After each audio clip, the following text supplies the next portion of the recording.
نماز میں بھول جاتے ہیں، نماز میں دل نہیں لگتا، نماز میں کیسے خشوع کریں؟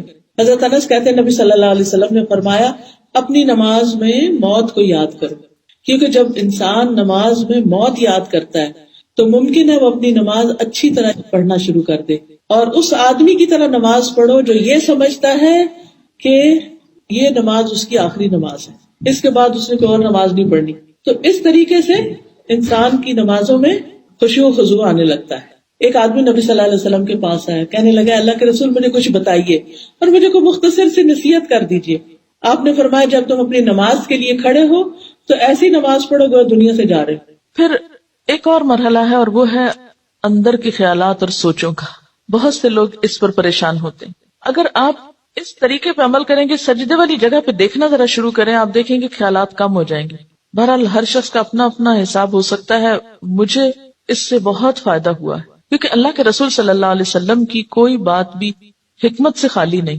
تو خیالات دو طرح کے ہوتے ہیں، ایک ہوتا ہے خیالات کا آنا اور ایک ہوتا ہے خیالات کا لانا۔ آنے والوں کو تو آپ روک نہیں سکتے، پاسبل ہی نہیں، اور ایک ہوتا ہے خود انوائٹ کرنا، کسی کو بلانا، دعوت دینا، اس کو آپ بہرحال کنٹرول کر سکتے ہیں۔ اب جو بن بلائے آ جاتے ہیں ان کو آنے دیں، ان کو آپ اگنور کر دیں، کیونکہ ہمارا دماغ ایسی چیز ہے کہ جو کانسٹنٹلی کام کرتا ہے، رکتا نہیں ہے۔ آپ سو رہے ہوں تب بھی وہ خوابیں دیکھتا رہتا ہے، آپ جاگ رہے ہوں، آپ کسی سے بات کر رہے ہوں تو ضروری نہیں کہ آپ کی پوری توجہ وہاں ہو۔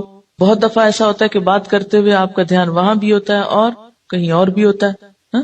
تو ان تمام چیزوں پر جو خیالات تو خود بخود آ رہے ہیں وہ آتے رہیں گے، اس کو نہیں آپ روک سکتے۔ مثلا کانوں کے اوپر تو آپ کیا کرتے ہیں، ہاتھ رکھ سکتے ہیں، آنکھوں کو بند کر سکتے ہیں، زبان بند کر سکتے ہیں، لیکن دماغ کے خیال کا کیا کریں؟ کوئی ڈھکنا نہیں دے سکتے، کوئی سوئچ نہیں آف کر سکتے، وہ تو خدا نخواستہ آف ہوا تو پھر تو گئے، آن نہیں ہو سکتا پھر۔ اب یہ بڑی مشکل ہے، اس لیے ان کے پیچھے نہ پڑے، ان کو زیادہ سوچے نہ، ان کو اہمیت نہ دے، ان کو اپنے اوپر حاوی نہ ہونے دے، ان کا تذکرہ نہ بہت زیادہ کریں۔ کہ کچھ لوگوں کو میں نے دیکھا وہ ہر ایک کو لے کے بیٹھ جاتے ہیں، میں کیا کروں، میرے تو خیال بہت آتے ہیں نماز میں۔ کسی کے پاس کوئی جادو کی چھڑی نہیں کہ جو ایک آپ کو لگائے گا اس وقت اور آئندہ آپ کے خیالات نہیں آئیں گے، اس لیے آپ ان کا تذکرہ زیادہ نہ کریں، just take it easy, normal لیں، تو ہوتا ہی ہے تو آئیں گے۔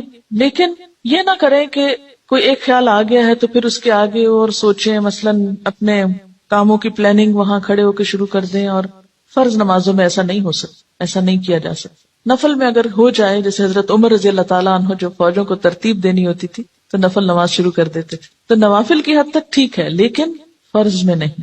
پھر آپ دیکھیے کہ اگر آپ بدل بدل کے صورتیں پڑھیں گے، قرآن پاک کا کچھ حصہ ساتھ ساتھ یاد کرتے رہیں گے، تو آپ دیکھیں گے کہ اس سے بھی فرق پڑتا ہے، چینج سے یکسوئی آتی ہے۔